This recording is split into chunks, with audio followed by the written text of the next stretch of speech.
Continuando então com a nossa revisão dos exemplos da apostila, da lição 1, agora a gente tem situações em que tem uma pergunta de sim ou não. A pergunta de sim ou não, como o nome próprio já está designando, é uma pergunta cuja resposta é sim ou não. Em japonês, sim é hai, e não é iie.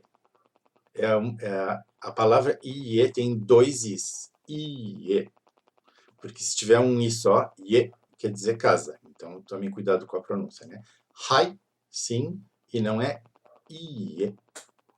A gente pode usar iie também informalmente como de nada. Quando uma pessoa diz arigatou pra gente, a gente responde iie. Mas isso é uma situação informal. Em situações mais formais, não, o iie não é suficiente. Aí a gente aprende depois como é que a gente vai dizer de nada de um jeito mais direitinho, digamos assim, mais adiante. Então, vamos ver um exemplo agora de pergunta de sim ou não. Você é a senhora Luciana Silva? A Luciana está sendo questionada sobre diversas coisas da vida dela. Então, agora, você é a senhora Luciana Silva? Anata wa Luciana Shiruba-san desu ka? Sim, eu sou Luciana Silva. Hai, watashi wa Luciana Shiruba desu. Na vida real, em japonês, quase nunca ocorreria esse tipo de pergunta e resposta com anata wa e o watashi wa. O anata wa e o watashi wa estão aqui para mostrar que é uma pergunta você e a resposta é eu, mas em japonês, quase sempre, quando se fala, o você e o eu ficam implícitos. Deve-se tentar usar o mínimo indispensável essas palavras, sempre que for possível pelo contexto. Se adivinhar quem é preferível não dizer anata nem o watashi. Então, acho que mais normalmente vocês ouviriam a seguinte situação. Luciana Shiruba-san desu ka?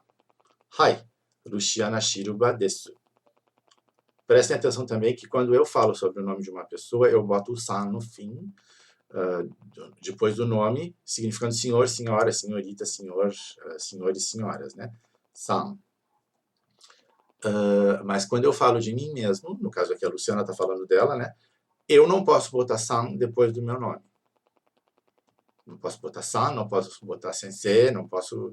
Esses honoríficos que a gente chama de japonês, eles só podem ser usados para outra pessoa. Terceira ou segunda pessoa, não podem ser usados na primeira pessoa. Eu não posso dizer watashi wa andorei-san desu. Tem que dizer andorei desu. Outra pessoa que estivesse falando comigo poderia botar o san, se quisesse, né? Então, aqui é uma resposta, você, Luciana? Sim, né? Hai. Luciana Shiruba desu. Agora, a próxima pergunta, acho que é uma pergunta que eu fiz para mim mesmo. Anata wa kyoshi desu ka? Hai, watashi wa kyoshi desu. Você é professor? Sim, sou professor. Mas professor não é sensei? Sensei é um honorífico utilizado com professores e outras profissões. Por exemplo, dentista, veterinário, médico e advogado podem ser tratados por sensei.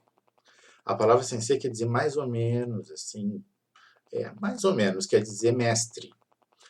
Os kanji de sensei é uma pessoa que viveu antes da gente, que tem mais experiência que a gente, é isso que quer dizer sensei. Sensei não é uma profissão. Se vocês vão preencher lá um formulário dizendo profissão, vocês não vão escrever watashi wa sensei desu.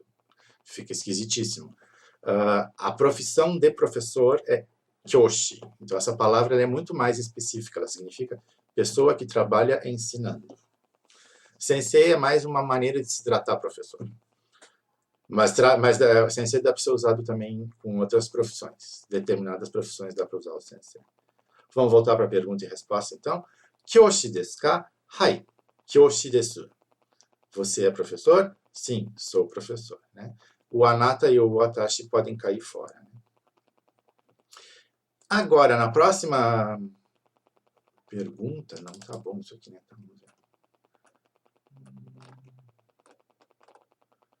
Não está muito bom de ver essa pergunta e essa resposta aqui. Ó. É estudante, senhora Silva? Não, não sou estudante, sou funcionária de uma empresa. Aí tem lá do outro lado, Shiruba-san wa gakusei desu ka? Ie, watashi wa gakusei ja arimasen, kaishain desu. Então, não sou estudante, sou funcionária de uma empresa, né? Kaishain desu, sou funcionária. Gakusei de arimasen, não sou estudante, né? Ie, não. E aí a pergunta, presta atenção na pergunta, Shiruba-san wa gakusei desu ka? Isso aqui, se fosse traduzir assim, ao pé da letra, em português, parece que a gente está falando de uma terceira pessoa. Ah, aquela lá, a senhora Silva é aquela lá. Mas a situação que eu queria mostrar aqui é que esse senhora Silva aqui não está sendo usado no sentido de ela, está sendo usado no sentido de você, que é uma estratégia que a gente pode usar em japonês para não usar o anata, para vocês verem como o anata é despreferido em japonês. Quem usa muito o anata está revelando que é um principiante, digamos, porque esse uso excessivo do anata jamais ocorreria para um japonês mesmo falando naturalmente. Então, quando eu quero dizer você e eu quero especificar quem é o você que eu estou falando, quando isso é muito importante para mim, é preferível usar o nome da pessoa que eu estou tratando de você. Então, no caso, nessa pergunta aqui, Shiruba-san wa gakusei desu ka? O Shiruba-san significa você. Você, senhora Silva, é estudante? E aí ela responde, ie, gakusei de arimasen. Kaishain desu. Ah, mas e qual é a diferença quando eu estou falando de uma terceira pessoa e ela se chama senhora Silva? Nenhuma. É a mesma frase. Aí que está o perigo, tá? Se eu pergunto, o Shiruba-san wa gakusei desu ka?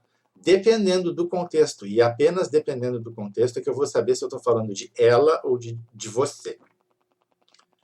Se eu me viro para a senhora Silva e pergunto, Shiruba-san wa gakusei desu ka? É claro que eu estou falando de você. Ou, dependendo do contexto, se eu estou apontando para uma pessoa lá, aquela lá, Shiruba-san desu ka? Shiruba-san wa gakusei desu ka? Eu estou falando dela. Então, eu vou saber se é ela ou se é você, é pelo contexto. O japonês é uma língua que depende muito de contexto. E não é só... em geral, as pessoas dizem, o japonês é uma língua muito vaga e tudo depende muito do contexto para se saber do que você está falando. Número 1, não é verdade que o japonês é uma língua muito vaga. O japonês pode ser extremamente específico com algumas coisas que a gente nem sonha em ser específico em português. O japonês tem maneiras muito sutis de dizer coisas muito nuances pequenas, assim.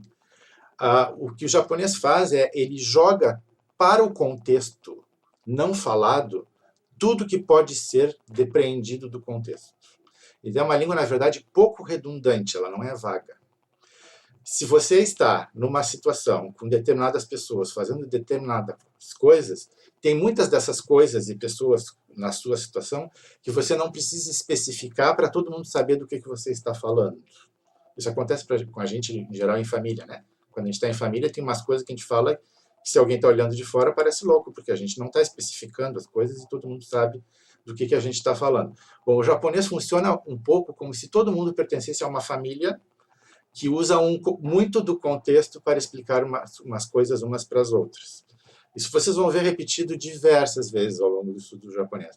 Então, mas é a primeira vez que vocês estão entrando em contato com isso aqui e agora. Ao contrário de línguas como o inglês ou o francês, por exemplo, em que é sempre obrigatório dizer de quem a gente está falando. Em japonês, é o contrário. A gente deve sempre fazer o máximo de esforço para não dizer de quem a gente está falando e deixar para a pessoa com quem a gente está falando imaginar de quem a gente está falando. É um pouco como falar em código. Ou falar para que os outros não entendam.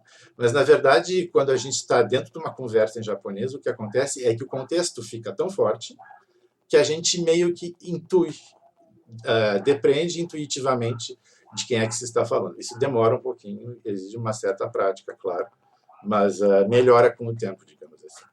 Então, já estão vendo aqui pela primeira vez que é uma língua que confia, que depende muito de contexto para expressar o que quer dizer. Aí acho que a gente tem outros exemplos com IE, né? A senhora Sangalo é funcionária de uma empresa? Não, não é, ela é cantora, né? Cantora em japonês é kashu. Então, Sangaro-san wa kaishain desu ka? Ie, kaishain ja arimasen. Kashu desu. Kaishain ja arimasen. Kashu desu. Vocês viram que aqui já não botei mais ela, ele, nem se repetir Sangaro-san. A gente já sabe pela pergunta de quem a gente está falando, a gente não precisa repetir, né?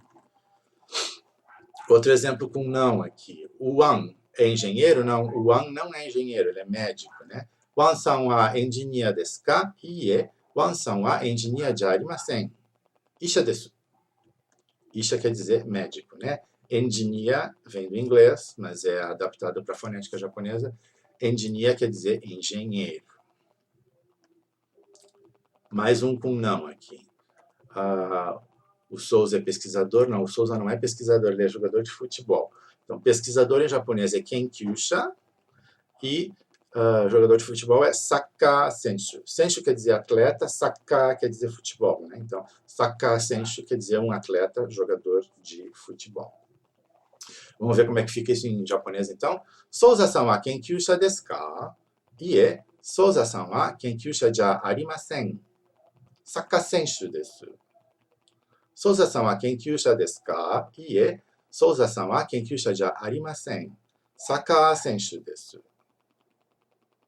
Ele é jogador de futebol.